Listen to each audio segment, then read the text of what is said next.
Kay Eid Mubarak lagi karong adlaw, so magselebrita kauban sa tong mga amigo o amiga nga naa diri sa Kuwait. Sa kadaghan ning tawag sa koang bana nga gusto sila makipagkita-kita sa iya ha, wala gyud siya nakaadto kay busy lagi kaayo. So they offer life nga na diri sa Kuwait nagpuyo og duha ka buka ko mga anak ug hangtod karon wala pa Japon ko'y trabaho, so muna ayaw jud mo pagsuon-suon para na amoy kwarta. Naademi karon sa Avenue Palace no, so before ta mag-take sa tuang orders no maglantaw-lantaw sa ta kung naay tay gusto nga pagkaon diring dapita, dili lang ako og dili pud ako makauban kay kani mga duha kada lang gingging kung unsay lang gusto hala sige mangita ta kay kinahanglan man gyud ana man gyud no kung unsay ganahan nato hala bira.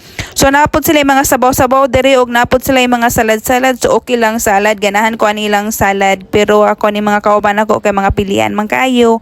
So maglantaw-lantaw sa ami ani no kung unsay mga ganahan kay ana man gyud na para bitaw maka worth it pud ang ato ang gipampalit-palit ani kay nagamahal na gyud ang mga palitunon no nagtuo mo diri sa Pilipinas agataas pud ang gas diri pud taw ng mga palitunon pud nagataas pud siya kay wala lagi mga flight.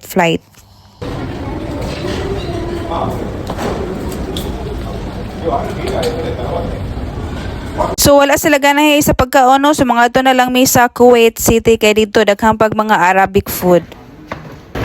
Hi. Where are you, Ate?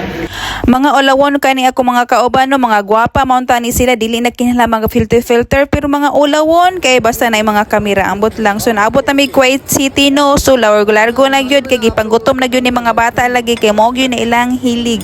Kani bitaw mga Kuwaiti food, Kuwaiti barbecue og kani bitaw ilang hamos dire nga maka-addict og napa ilang pan pod mo ni silang isagol bitaw hamos kanang mga brown dira, so lamig gyud na ka siya no sa nakatilaw kamo na lay salty. Kanang ready na kay kamukaon, nagka-ready na pud imong pagkaon dira sa imong utubangan og idihang niingon imong anak nga dili siya mukaon kay lagi gadrama-drama na pud ni ako ang anak ko ambot lang wala man ta koy babayi pero na ako'y babay bye og kinaiya nga magpapansin man per me.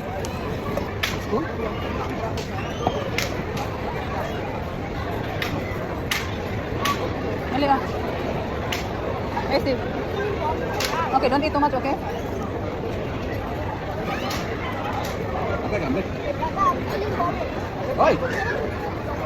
Diba? Grabe yun ni akong anak. Isa pa ganyan ako kahungit ni. Ingon na din siya nga kasukaon daw kuno siya. Sus kanig yun ako anak. Magpapansin lagi yun ni. Wala ko'y bayi pero naagyo ko'y kinaiya nga bayi ni akong anak lagi. Kay sus ko lang tawa magpapansin yun na siya. Muna ang amahan po diya nag-uol. Kay gusto lagi na siya dahil on dito niya sa pagtaod-taod. Iyon na po siya nga wala naman day. Nawala na ba akong kasukaon. O asa ka ana mo nga kinahanglan ka. Nabito akong kamanghuran. Kung wala kay bayi ayun na lang yun di ay